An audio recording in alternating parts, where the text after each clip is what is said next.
शुरुआत करेंगे बड़ी खबर के साथ जो कि राजधानी भोपाल से आ रही है। 2023-24 के बजट की तैयारी शुरू। सरकार किसी भी तरह के नए सेस फिलहाल नहीं लगाएगी। चुनावी बजट होगा, वैट भी कम नहीं करेगी। सरकार का पूरा फोकस उपभोक्ता सामग्री से ज्यादा आय बढ़ाने पर होगा। राज्य का कुल बजट 3 लाख करोड़ रुपए के आसपास होगा।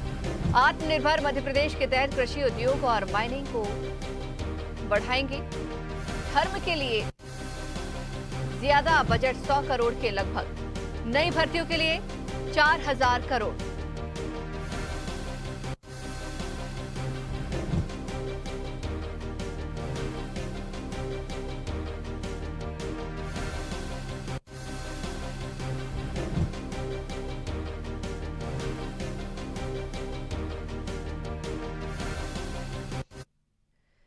तो 2023-24 के बजट की तैयारी शुरू हो गई है। सरकार किसी भी तरह के नए सेस फिलहाल नहीं लगाएगी। ये फिलहाल कहा जा रहा है कि चुनावी बजट होगा, वैट भी कम हालांकि सरकार नहीं करेगी। और इस खबर पर ज्यादा जानकारी के लिए चर्चा के लिए हमारे साथ न्यूज रूम से हमारे सहयोगी दुर्गेश गुप्ता लाइव जुड़ गए हैं। दुर्गेश, 2023-24 की बजट की तैयारी शुरू कर दी है सरकार ने।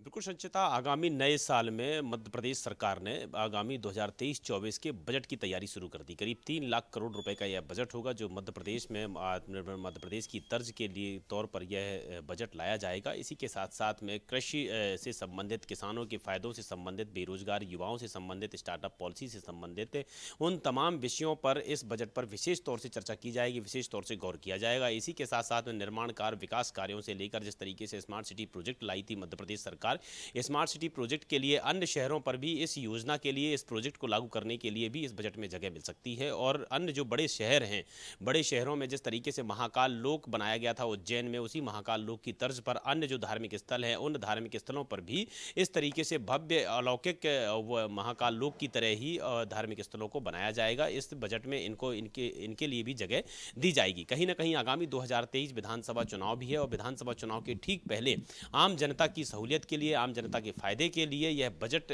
रहेगा। और 2023-24 के बजट की तैयारी मध्य प्रदेश सरकार ने तैयारी शुरू की है, जो करीब 3 लाख करोड़ रुपए का यह बजट होगा। जी दुर्गेश, इसके अलावा क्या युवाओं महिलाओं को भी कहीं ना कहीं कुछ मिलेगा तोहफा इस बजट से? क्योंकि हर बार जो है उम्मीदें युवा ज्यादा लगाते हैं, महिलाएं ज्यादा लगाती हैं कि क्योंकि सबसे ज्यादा महंगाई का जो असर है कहीं ना कहीं वो महिलाओं पर या उनकी किचन पर, उनकी घर गृहस्थी पर पड़ता है। तो वो कुछ उम्मीदें लगा सकते हैं कि इस बार का जो बजट है उनके लिए सधा हुआ होगा।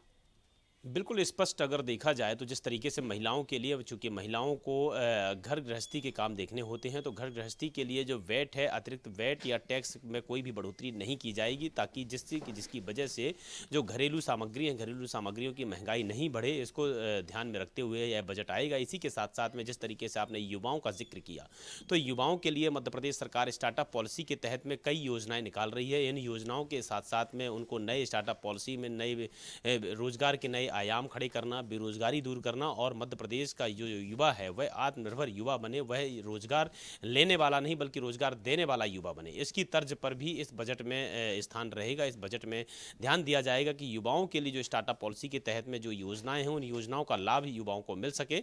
इस बजट पर इसका भी ध्यान दिया जाएगा। जी दुर्गेश, साथ ही ये भी आपसे समझना चाहूंगी क्योंकि इस बजट को चुनावी बजट कहा जा रहा है। जाहिर सी बात है 2023 में मध्य प्रदेश में विधानसभा चुनाव होने हैं, तो क्या हम ये भी कह सकते हैं कि सरकार इस बजट को चुनाव को देखते हुए ही बनाएगी? क्योंकि अगर थोड़ी सी भी अगर चूक कर दे तो खासा असर जो है चुनाव में पड़ सकता है। बिल्कुल संचिता, अगर देखा जाए तो जब भी कोई चुनावी मोड़ होता है तो चुनावी की रणनीतियां होती हैं धार्मिक, सांस्कृतिक और जातिगत। धार्मिक, सांस्कृतिक और जातिगत तीनों ही आयामों के साथ में यह बजट पेश किया जाएगा मध्य प्रदेश में 2023-24 में। धार्मिक तौर से जिस तरह से मैंने आपको बताया कि जिस तरह से उज्जैन में महाकाल लोक बनाया गया है, महाकाल लोक भव्य बनाया गया था, उसी तर्ज पर मध्य प्रदेश के अन्य जो धार्मिक स्थल हैं वहाँ पर भी इस तरीके से ही भव्य धार्मिक स्थल बनाने के लिए इस बजट में प्रावधान रहेगा। इसी के साथ में अगर हम सांस्कृतिक की बात करें तो मध्य प्रदेश के कल्चर को आगे उभारने के लिए भी निर्माण कार्य और विकास कार्य की तर्ज पर काम किए जाएंगे। इस बजट में उनका भी स्थान रहेगा। उसके साथ में अगर जातिगत बात की जाए तो जातिगत के तौर पर जिस तरह से मध्य प्रदेश सरकार ओबीसी, पिछड़ा वर्ग, जनजातीय वर्ग, आदिवासी समुदाय के जो जातियों के लिए, उनके लिए इस बजट में प्रावधान रहेगा। इसी के साथ में अगर देखा जाए तो महिलाओं के लिए, महिलाओं को साधने के लिए मध्य प्रदेश सरकार जो इस बजट में स्थान देगी उसमें यह रहेगा कि वैट, किसी भी चीज़ में, घरेलू सामग्रियों में टैक्स या वैट, अतिरिक्त वैट और टैक्स नहीं बढ़ाए जाएंगे ताकि महिलाओं को राहत मिले, महंगाई से राहत मिले। तो इन तमाम मुद्दों को ध्यान में रखते हुए यह बजट पेश किया जाएगा और इसीलिए इसको चुनावी बजट भी कहा जा सकता है, क्योंकि 2023 विधानसभा चुनाव है और 2023-24 का यह जो बजट है, इस बजट को ध्यान में रखती है। ध्यान रखा जाएगा कि 2023 विधानसभा चुनाव में कोई भी वर्ग, कोई भी समुदाय मौजूदा सरकार से नाराज नहीं हो। उनकी नाराजगी को ध्यान में रखते हुए, उनके फायदों को ध्यान में रखते हुए इस बजट को पेश किया जाएगा। बिल्कुल दुर्गेश, बने रहेगा, अगली खबर पर भी हम आपके साथ में चर्चा करेंगे।